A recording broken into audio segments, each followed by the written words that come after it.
প্রতিদিনের চিন্তা ও প্রার্থনা। 14ই আগস্ট। দিনের প্রধান চিন্তা।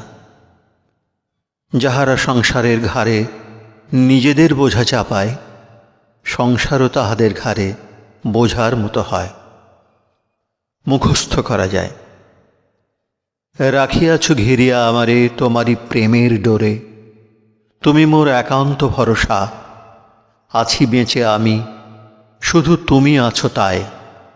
করি নির্ভর আমি তোমার উপর, চাহি না অন্য কোনো আশিস, কেবল তোমার পূর্ণ আবির্ভাব। উপদেশ। অন্য সকলে সুখী হইলে আমরাও সুখী হই।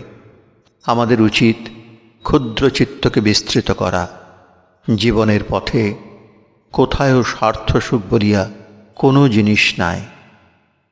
তাহা সামাজিক, রাজনৈতিক বা আধ্যাত্মিক যে কোনো ক্ষেত্রেই হোক না। যথার্থ উন্নত আনন্দর দিকে যখন আমরা হৃদয়কে রুদ্ধ করিয়া রাখি, তখনই আমরা একেবারে আনন্দহীন হই। যিনি অনন্ত, অসীম, তাহার মধ্যেই আমরা সত্য সুখের সন্ধান পাই। প্রার্থনা। সেই দিব্য সত্তা যেন আমাকে ক্ষুদ্রতা ও স্বার্থপরতা হইতে রক্ষা করেন। কখনো যেন আমি অসন্তোষ বা বিষাদের বশীভূত না হই।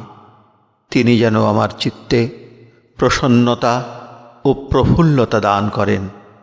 আমি যেন তাহার মধ্যেই আনন্দ খুঁজিয়া পাই, সংসারের কোনো বস্তুতে নয়।